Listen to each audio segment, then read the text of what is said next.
Hi, welcome to the Philippians study guide, part of how to study the Bible like Sherlock Holmes. This is a guide that helps you observe, interpret, and apply God's Word. It assumes that you've had some exposure to Bible study if you go into Daily Truth Base, and you can read about Philippians. But the key things that you really need a little background in are found right over here: how to get a grip on God's Word, and then how to study the Bible like Sherlock Holmes. Ideally, you've got some practice doing that, and you've already practiced through a book. But if you are willing to put in the work, you can probably master it just by reading all the notes that you'll find in this study guide. You might have to read them a couple times. So this is the intro. Click down here at the bottom. It tells you where we are in the study. You can share this with friends and study it together and put notes and ask questions, and you have a record of your study, and you can share it again with someone else. So a little way to use this is Google Sheets if you're not familiar with it. These little triangles in the upper right corner, you click on them and you get the note, and it tells you click on the cell to expand it so you can read all the text. So right notice here it ends, so if you just click on, and there it is, you get the whole text. Do it again down here, there it is, the whole text. And it particularly has a reminder, it's like the nag screen, you gotta do the 7 passages. They are essential for passing on the Christian life to others, and they teach you the methodology. But if you read how to study, then you will be able to at least wade into this. So having more Bible study skills under your belt would help, but they're not absolutely essential. I've given you a cheat sheet that will eventually explain how to find out the nuances of words. The semantic nuance is a new concept to you. That means you didn't read how to study the Bible like Sherlock Holmes. I just added a survey chart. If you go onto Daily Truth Base and you look at the books of Ephesians and Titus, you'll see what these charts look like. I originally learned the method from Jensen's charts. You can find his, and it's not bad. The basic idea is that in this section up here, the upper half, you record information that shows the flow going down through the book. You have a mindset, the consequence, you apply it, the text, you'll get the example from other things. And going across, you can do different things, like who did people talk about in this section right here? Who are they talked about here? Who are they here? Then there's Christ, Timothy, Epaphroditus, Paul, and the Philippians again. And you'll actually notice that there's a structure between these guys that help you see what the flow of the author's argument is. Another thing that you can do on a chart is some words that show up a lot in this book: joy or rejoicing. One's the verb. If you know the difference between noun and verb, you need to kind of go back and read Sherlock Holmes. The word for fellowship and share is significant. It shows up in a couple spots, and it kind of lets you know, oh, this beginning and the end are talking about something similar. So I wonder if they're connected. So I just went through and showed you some spots where joy shows up. And if you really want to add to this thing, you can do this. You can right-click on here, insert a note, and then you can actually put the verse in, cut and paste the verse, pop it in there. So you can just look at them all at once and help each other out. So these are other words over here that you're going to see are significant, and I'll let you discover their significance on their own. So I'm not going to fill this out, but you might find it helpful, particularly when you try summarizing the book. So look at the ones up in Ephesians, and you can see how in Titus, these two guys are good examples of how to chart a book. The first thing we would do is the first thing is below a nag screen. So understand these things, and if your foundation in these things is lacking, you're going to have to do a little extra work. The thing I normally tell people is, if you're planning on being a Christian for the rest of your life, that means you're going to be reading the Bible for the rest of your life, so you might as well learn how to do it well. There are things called commentaries where people make comments. There are things called sermons where people try to apply their understanding of the text. Sherlock Holmes stuff will tell you how to actually trace the author's argument through a text so you can be absolutely certain about what they said, what the author was saying. I usually have some initial questions posted just to get you thinking. I would encourage you to listen to the text. Get an app, this thing called YouVersion, put on your phone and listen to it in the Holman Christian Study Bible version or the NIV or the ESV, which I'm not a huge fan of, but sometimes you learn something from it. And after you get some familiarity with the book, you come here and you start recording things that you found. There's observation, and then you're going to do interpretation. So the better you can observe, the better it is that you can interpret. So that's an axiom worth noting. So what can you observe about the text? Grammar. And there's some rules of grammar that absolutely determine the author's thought. Lexical, that's like the dictionary definition. The lexicon gives you examples of how the word is used in Scripture, and it can be very helpful. Structure, like the chiastic structure, parallelism, sequential, subordinate structure. There's all kinds of structures that you'll learn about as we do this.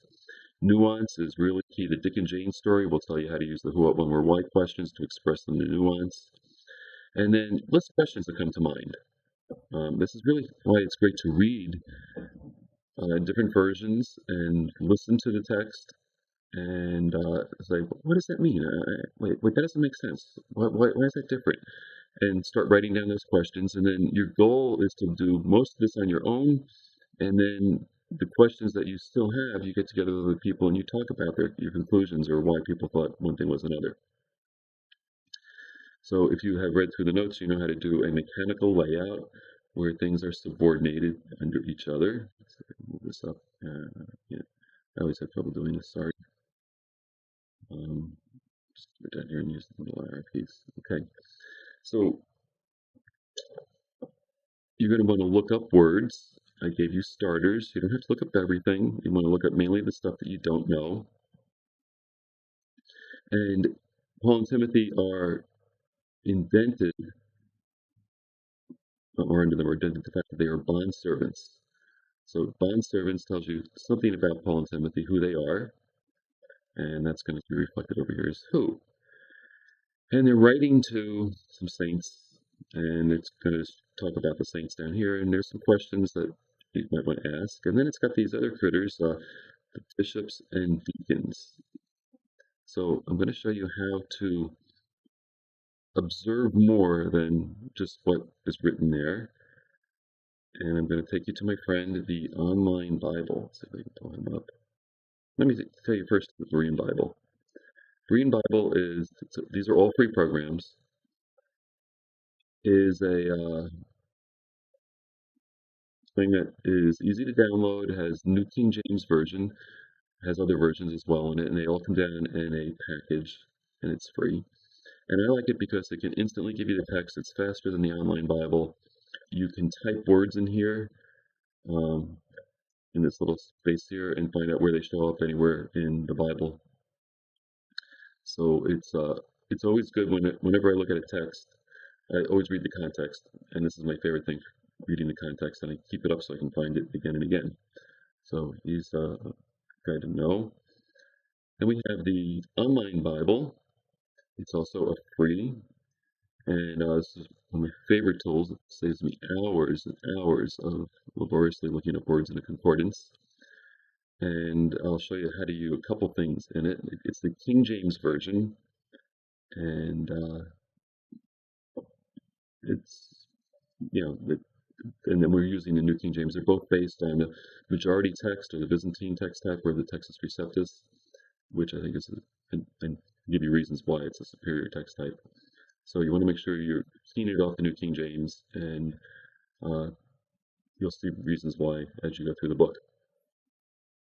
Something that's really cool is you right-click, and you go down to here. It says Toggle Strongs, which means you can just press the S key. And lo and behold, we now have little numbers that show up everywhere. Verbs have two sets of numbers. Verbs are key. They normally carry the argument, like I thank God. The first one is going to be the definition, and this is going to be the tense or parsing, which I usually spent at least 2 semesters or more memorizing all these endings. And I'm going to show you 2 words. We're going to look at this word for servant, and we're also going to see a word for deacons. So those are our 2 guys that we're going to look at right here. So we're going to click on them. Just click. It's a resident Bible. So there's one, and then one window. So all right, here it is, doulos, and doulos. There it is. It tells you how to pronounce it. Tells you what it comes from. It's a servant. This is the number of times it's used in the Authorized or King James Version, 127 times, and they usually translate it servant. They can also translate it slave. These definitions come out of Thayer's lexicon. Now look at him in depth. Thayer's lexicon. So Strong's numbers are key to Thayer's lexicon. And someone who gives himself up to another's will metaphorically, so meant a slave, but then Paul wasn't in literal chains as a follower of Christ. He was in chains as a prisoner of the Roman government when he wrote this, but he gave himself up to another's will. These definitions can sometimes be a little theological and sometimes off, but they are a starting point. And then we're going to go to synonyms. And we're going to have our word, that doulos right here. So you have to kind of remember what number you're looking at. And we also have a word for diakonos. That's the deacon word, overseers and deacons. So they're both listed down here. Here's the first one. Sometimes they'll put the numbers, and then here's the second one. And it's going to differentiate them. Here's a word for slave, permanently in servitude, subject to a master. So that's how Paul viewed himself vis-a-vis Christ. Now, a diakonos, a deacon, can be a slave or a free man, and it's a servant viewed in relation to his work. So these are ad hoc, it's Latin for this, people that are given to a particular job. And some people can argue that they're all permanent offices. Sometimes they argue like only when you need bread distributed to widows, as in Acts 6. Some churches have them for a particular group that goes and visits the sick. I mean, it changes throughout the time and pace, and you don't have to have them to have a church. You do need elders to eventually, but there are churches in the scripture before they had elders, so that's another story. So that's how you can look up words and some differences between them. And then there are verb forms. We're going to look up a word right here. I thank God. I think this is Epi. Let's see if this is the guy. Epi. All right, yes, this is our guy, Epi. We're going to look at him. It gives a limited set of Strong's definitions, and what you need to do is you have to figure out which one of these did the author intend. And this is the thing that most people don't understand in Bible study. They just take the first thing they thought of, or if you're a translator, the first thing you memorized in 3.01, and they plug it in. If it doesn't work, they think of something else. So we're going to be looking at this word in a minute. I'm going to introduce you to another tool called Bible Hub. It used to be called Biblos. And you just type in Bible Hub and Philippians, and it should give you a page that looks like this. There it is. All right, so it'll give you the text. It'll give you multiple versions of the text. And it'll give you some context. It'll give you some cross-references. Cross-references are always debatable. They give you one in here that's really going to be useful in your passage when it talks about overseers. So overseers, we're going to look at that. They are also the word shepherd or pastor, and this is a key passage when he calls the Ephesian elders and tells them this stuff. That's his elders, for those of you who can't read hieroglyphics. So you have a number of versions, so you can kind of look at how people translated it. It's not inclusive, but it has a lot of good versions in it. And you go up to the top here. Let's see if I can do this. I was having trouble doing this before. And interlinear is what I'd really love to see you learn to use. Lexicon is the cheater way, and you don't get the benefit, but it is easier for starters. You really want to understand the author's thought. You have to read the words as he wrote them. The lexicon does this. Let's see if I can get there. I have a screen.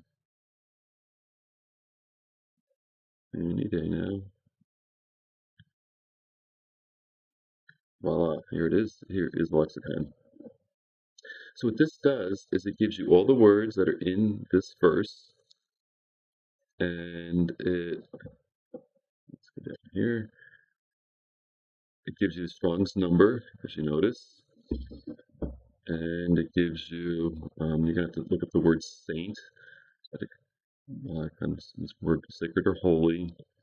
You're going to want to understand who better those guys are. Jesus is really the word for, or Christos is the word for Messiah. It means the anointed one, a Messiah. And it usually helps you in understanding the New Testament to substitute Messiah for Christ, to realize it's the guy that was promised in the Old Testament, but that's coming down the road. Here's this little thing where it says, and the apostles, and the overseers. So it gives you some information right here. It saves you even having to go to the lexicon. And then it gives us our two last guys in this verse, the diakonos and the episkopos. So if we look up episkopos in the online Bible, right here, the word bishop, there it is. It tells you it comes from two words, epi, which we're going to look up again, and skopos, which means to scope out. So they oversee, and lo and behold, we have the word overseer. So you can look up some other words down here. If you hover over them, it should pop up. Yeah, there's epi, just kind of shows up, and here is the other word it comes from, skopos. So you can look up where these words show up. Sometimes that's helpful. But back in our passage here, if you go down a little further, you get all these cool things. It tells you, like kai means and, it's a conjunction, joins two things, and actually should tell you to use the conjunction with the two things. Right, that's kind of good. It will tell you if things are a noun, it's plural, masculine. It tells you when things are adjectives. It tells you, I think, what case it's in. So there's different cases. A genitive case, see it right up there? There's a genitive case, there's a dative case, there's a nominative case first, that's normally the subject. The genitive case normally is source or possession, the dative is indirect object, the accusative is direct object. You got prepositions, so it tells you about all these cool things and saves you some time in terms of figuring it out. So remember, this is one person's take on it. It's pretty decent. Maybe there's a couple people put it together. So consider it and use it as a starting point, and then when you need to understand more, you have to go dig into a lexicon on your own. So if let's go into an interlinear next. This is verse 3. He says, I thank the God of me. See these little blue lines? You just read that. There's Eucharisto, it's the term Eucharist. Theo, where we get the word God. And there's the Strong's number, and this tells you it's a noun, it's dative masculine singular. And I think if you hover right there, it is dative masculine singular. And this little preposition we want to look at, epi, this is our guy, upon every remembrance of you. If we take a look at this verb here, I think it's a present indicative active. What does that mean? Well, this is where the online Bible really shines, because it actually has a built-in grammar, particularly. So here's our word for thank, and it's used 39 times, and it means to be grateful, thankful, for thanks. Basic word for thanks. It comes from another word which probably means to thank. Yeah, there it is, which comes from another word, so you can kind of trace that back, and sometimes if you look up all those words in places that you're stuck, you get some insight. The second thing here is cool. It tells you the parsing. It's called parsing. It's present, active, indicative. Well, what's the present tense? Click on that, and it's a simple statement of fact, and blah, blah, blah. And something comes in the present in English can go in the past or even in the future in Greek. So Greek is a little tricky like that. It's active, which means it's doing the action rather than middle or passive. And if you clicked on that, it would probably tell you, it doesn't tell you middle or passive, uh, but the word does. And then indicative is like a simple statement of fact. There it is. Perfect means it happened in the past, continuing results. Imperfect means it's still going on. And the online Bible will give you a little grammar lesson, which is worth another semester or year of Greek. And also in the Old Testament, it's absolutely essential because it tells you all about um, the endings of Hebrew words totally change the meanings of the words, whether it's a Raphael or a Puel or Cal. So it's essential to be able to do it. And it basically makes it so anybody who can just point and click and read and think can study the scriptures without having years and years of study under their belt. So we're going to look up this little word, I thank my God, upon epi. So I'm going to go to here, and there's my little epi, and I'm going to click on that, and it's going to give me this window right here. There it is, epi. Gives you this information from Strong's, short definition. Then it gives you the things somebody put together, or some people's put together, the word helps. About 20% of the time, it's really useful. It'll give you some insights into the papyri that are going to be difficult to find. Frequently, they say some things that flat out contradict grammar rules. This time, they actually say something that's good.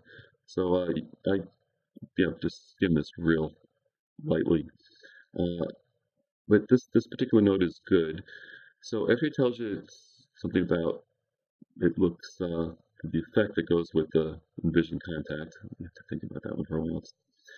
The precise nuance, hey, they use nuance too, of epi is only determined by context. Amen. That one is spot on. And by the grammatical case following it. So epi has one meaning if the genitive case follows it, one meaning if another meaning if the dative does, and sometimes they overlap, and another with the accusative. So grammarians go through and they break all this stuff up. When I was in seminary, we had to use a concordance and a lexicon, and one other tool that I'll tell you about down the road. And it was, imagine that you never saw the Bible before. It was written in a language that you never saw before, like Urdu. Most of you haven't seen Urdu. Or hieroglyphics. Hardly anyone reading this knows how to read hieroglyphics. But if you know how to read hieroglyphics, then you are going to be an ace in Bible study. And you pretend that you've never seen it before, and you have to look up each word and find out the meaning. So you go to the dictionary, you look up the words, you find out there's a range of meanings, and you have to try to figure out which one fits the context. And you got a bunch of words that are not in context, and then you have to understand the grammar, and then try to put the right endings on the thing and the right tenses, and then you still have to try to make sense of it. And a lot of the work has already been done for you, but here is Thayer's Greek lexicon. Thayer, now it's been replaced by a more modern one, Bauart, Gingrich, and Denker. The Old Testament one is BDB, BDB, Van Driver Briggs, and that's like the definitive Old Testament lexicon. So what it does, which I think is huge, is it goes through a bunch of grammars and grammatical commentators and gives you background information, all of which is not that important for this particular word in the study, but sometimes it does. But I want to let you know a little bit about what you could be getting yourself into. It tells you Wiener is a great German grammarian, probably a little liberal, same with the guy Boltman. I'm not a fan of him. But Wiener is just really brilliant guy. Almost all these grammarians were brilliant. And what Thayer did is he went through and gathered all their information and tells you about where it is. So it starts here that epi with the genitive is used of giving the place, so it's going to be the nuance place where, and it's going to go down. And we know that our epi, go back to here, epi is used with this little guy here, the dative. See that D? It tells you it's dative. So our interest is looking at epi with the dative. So here's this little shortcut, Control F, pulls up a this is Chrome browser, so if you're using Firefox, I think you just start typing. And if we want to put dative, D-A-T-I-V-E, and we just press it a couple times, here it is with the genitive, and it's saying it's, oops, I gotta show you this with a, it says it's similar to the dative. We're going to keep going, and here it is with the dative, use the place. Use the place properly, probably use the place metaphorically, and then you're going to have the accusative, so you can actually just find out where it is. The other thing you can do is find out if he's actually talked about your verse. So Philippians 1, and we are in verse 3, and lo and behold, just skip pages and pages of information, and here it is. He says, epi is used of that which is connected as an adjunct, especially of time, with the principal matter under consideration. So what that basically means is something that is an assistant that gives you a time when nuance. And for the fact that when Paul prays, so it's going to be a time when would be the nuance you get from that. He also gives some indication that there's these Meyer, Ellicott, and Lightfoot. These guys are all decent. Meyer wrote mainly for a Greek-speaking Bible study audience. Ellicott did one for English and one for Greek. Lightfoot was mainly a lexicographer, and they have different views on this, that if you're in a very tough passage, you might want to go and find it. Where do you do that? Well, you go to commentary, and I'm usually very much opposed to people going to commentaries, and you look up what they said about that passage, and it gives you another option. Okay, so let's go back to our passage. So we had we went to epi, and then we found out that it's probably going to give when, but if we look a little further in the data, we'd say that it's frequently why. So what you do is you put down when or why as a possible nuance, and then when you get a better understanding of the passage, you can figure out which one fits best. These little notes I threw in here are a little grammar course, and I didn't want to overwhelm you. Yeah, really funny. You're probably thinking, but it's like I've tried to make it so you could just fill this in on your own, and then if you really want to understand all these notes, they would probably be beneficial. That's why I wrote them. It wasn't because I had nothing else to do. And this passage you're going to take up to verse 5. It really you could have stopped earlier. It really goes on later. You need to have a big enough chunk to understand what the verse is all about. So now what I say here under epi with the dative is a little note. So uses of genitive in the cheat sheet. So let's go to the cheat sheet and I'll explain a little bit how that works. And to get you up to running start, I gave you a bunch of questions. So what this does, it deals with conjunctions. Those are like and by, and prepositions like for, upon, of, and gives possible semantic nuances. So first I give you a link to the various Greek cases and meanings. It's easy and modern. So if it says genitive, what do you mean? I'll give you like 12 different ways or 20 ways genitive's used. Same with prepositions. This is a preposition. It gives a different use in a nice little summary chart. My internet's a little slow, so I'm not clicking on these for you. Bullinger will give you a little diagram examples. It's a little more difficult to understand, but he's a pretty good guy. So these are the basic nuances of conjunctions. And the gar is a subordinating conjunction. It gives a reason, notice right here, and it's got a little click here, and there it is, tells you something happens. This is a really common thing in Paul. Philippians is written by Paul, so you and gar are going to become good friends. Inna, it looks like inna, it actually has an H in front of it. It is a little rough breathing mark, so you normally pronounce it hinna. Hinna plus the subjunctive is always purpose. There it is, tells you that little note right there. So that always tells you that the nuance you're looking for is purpose. But it can also, in some cases, indicate result or manner. How do we know all this? I just made it up. No, a group of us have gotten together, and other guys did the heavy lifting, and they went through the lexicons and came up with the standard nuances, which is a lot of heavy work. However, they didn't get all of them, so a number of times I've amended this because I've been trying to do an exegetical outline, realizing that none of these nuances are fitting. So I went back and read all of Thayer's article. I looked it up in some grammars, and I realized there were other legitimate meanings. So did that for Romans. I don't know if you're gonna have to do that for Philippians. Here's a nice little one. It's hosta, and every time you see it, it should mean result. So whenever you see that, you know you're dealing with a result nuance. The result, that's pretty easy. Then when you get to coordinating conjunctions, here's the lexicon on Bible Hub almost surpasses this now, but it tells you where. And there's subordinating conjunctions, and then we get our prepositions. And here's our little friend epi. Where's epi? Epi right there. This tells you that it can be genitive, dative, or accusative. And it tells you that with the accusative, it can be any of these guys. So I just wrote these in instead of an X, so you can follow, because he actually fits everyone. If you go a little further down, you'll notice that I didn't put it in. See right here? It's not there because pros is not used for a reason.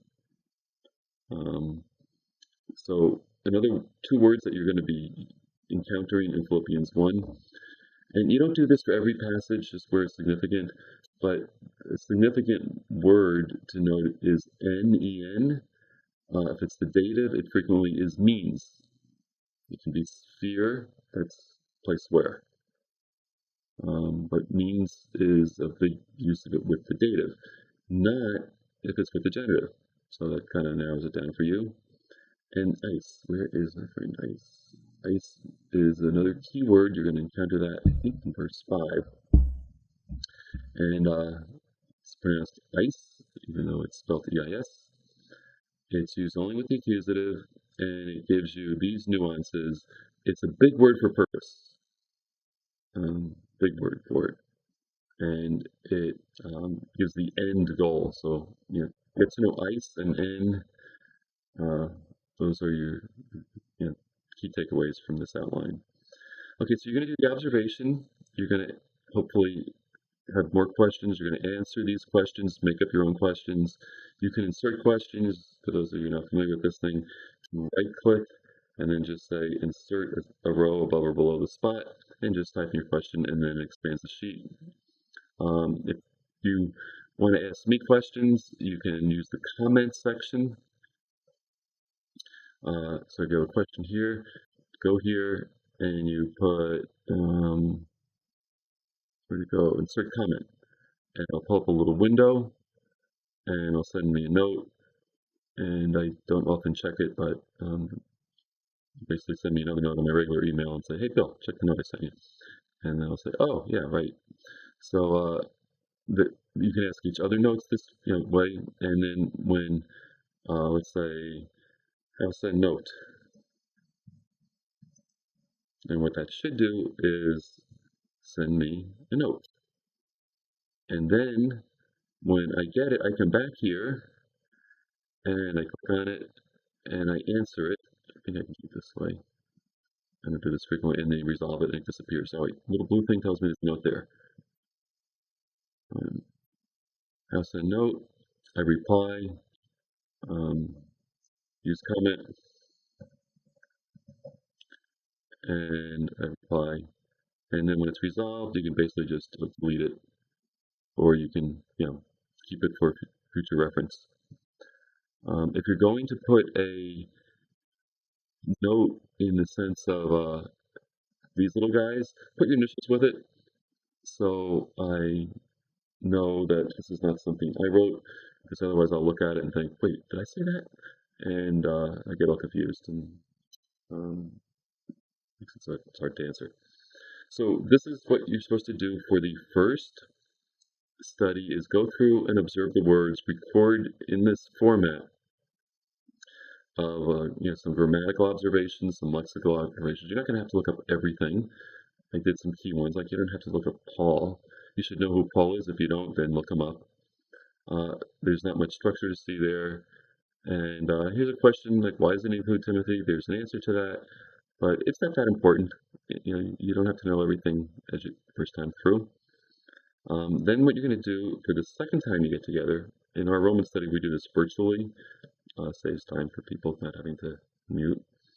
And sometimes we can do the second one virtually, we then do the outline. And don't get scared. When you first look at the passage, do the indenting in a Word document or an open office document.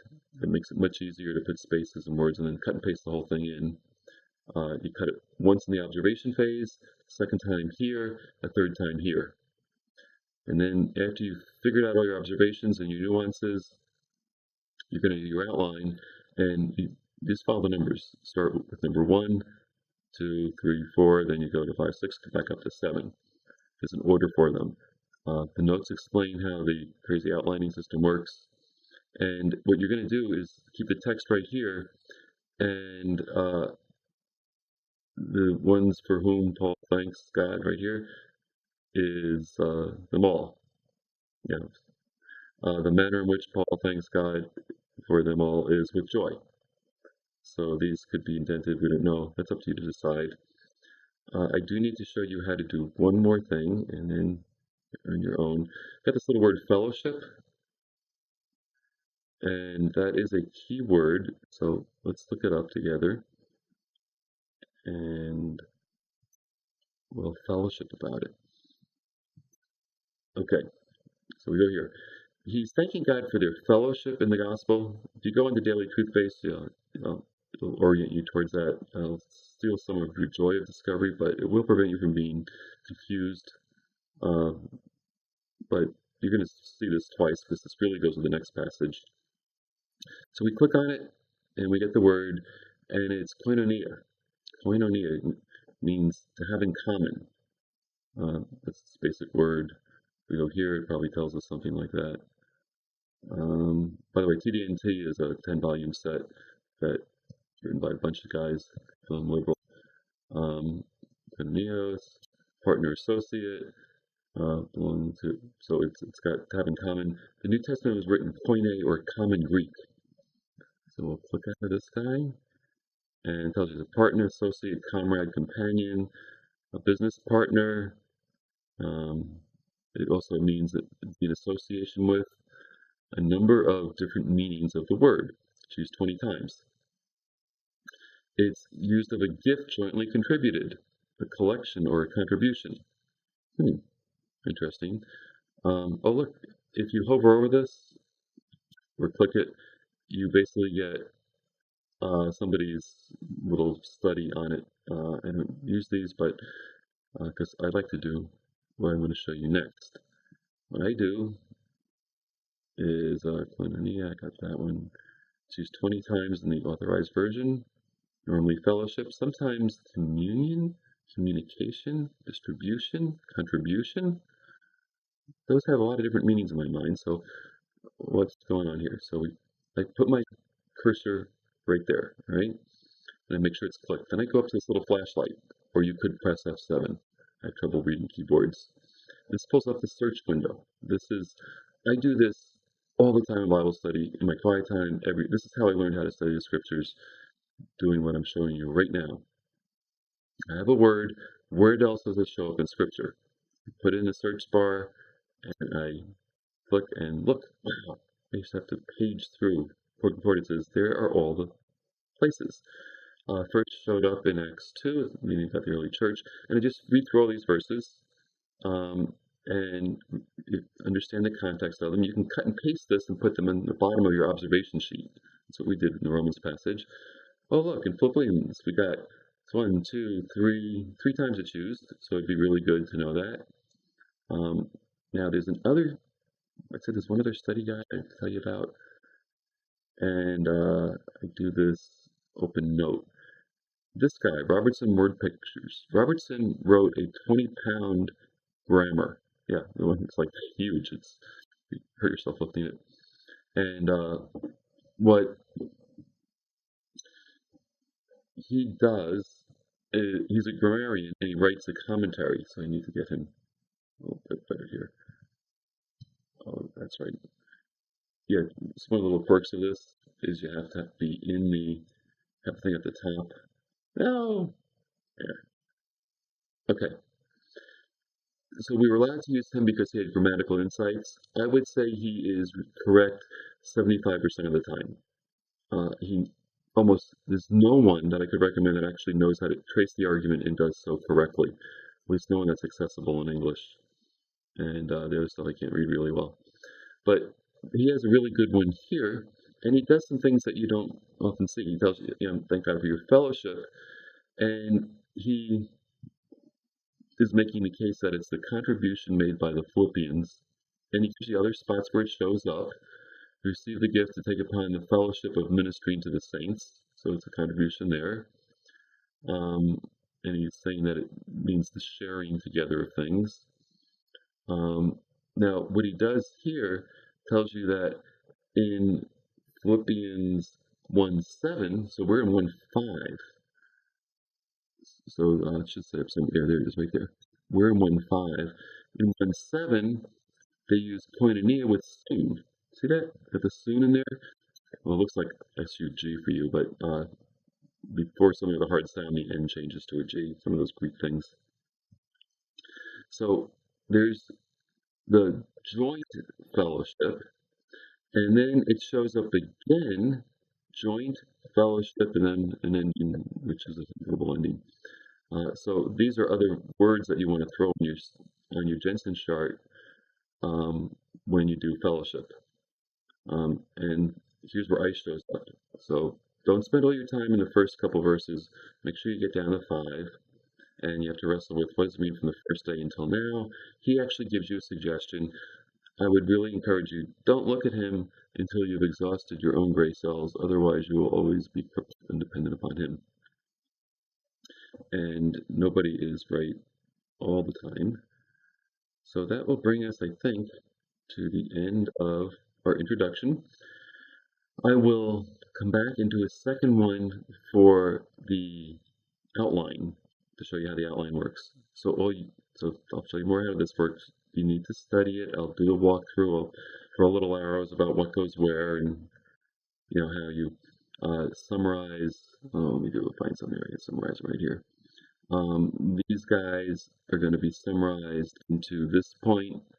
This point is going to be peeking off that point, and I'll show you how that works, which parts. So we'll show all that in the future. That's a couple weeks down the road for you. And I think that's it. Yeah, that is probably all I need to tell you to orient you properly. Have fun. No pain, no gain. It's going to be difficult. Studying what God has said to understand it so you can respond to it is the most significant thing you can do during your time on this planet. So it's how God communicates to us. So purpose to master it, and you will. It is not incomprehensible. It will eventually make sense, and then you have the joy of discovery. God bless. Godspeed.